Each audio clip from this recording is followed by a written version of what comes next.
cây cần lung min lên tu lại là em môi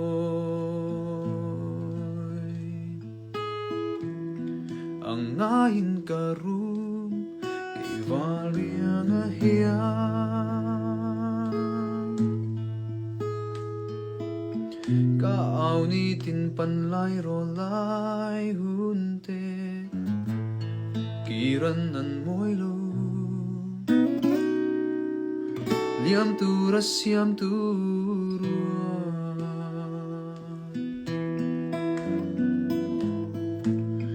o shin nun kal siam kat siar thiam lo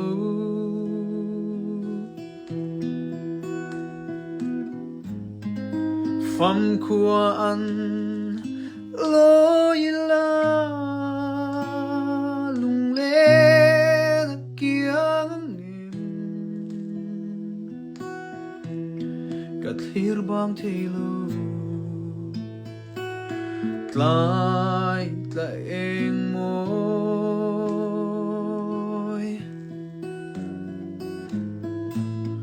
amoy nghe Lunglên tizual tura'n chang thì này English sẽ bắt đầu mấy thế run in tập tual kan kil lên rual kim min tu dang kan ngai lo suy lung rual za in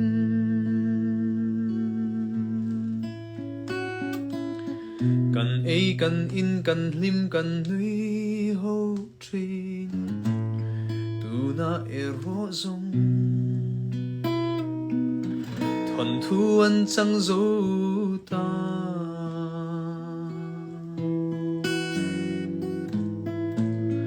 o sing nun kal siam ka chiar thiam lo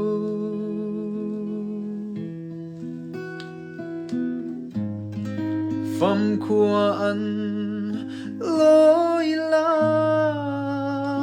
Lunglên kiang em kathir bang thelo tlai tla eng môi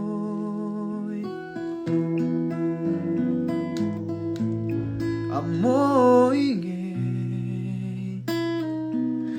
Lunglên tizual tura'n a bridge truan na adang sak melton nan karala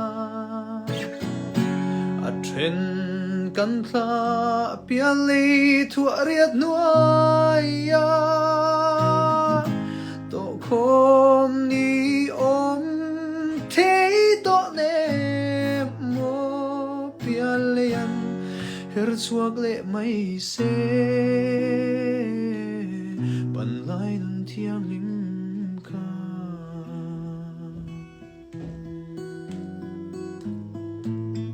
o sing nun kal siam ka siar thiam lo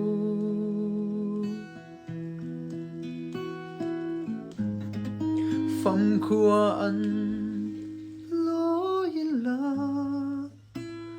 Lunglên kiang angin kathir bang thelo kai tla eng môi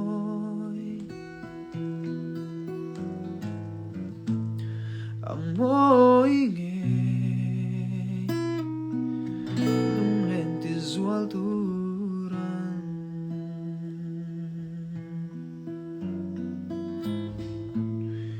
amoy nghe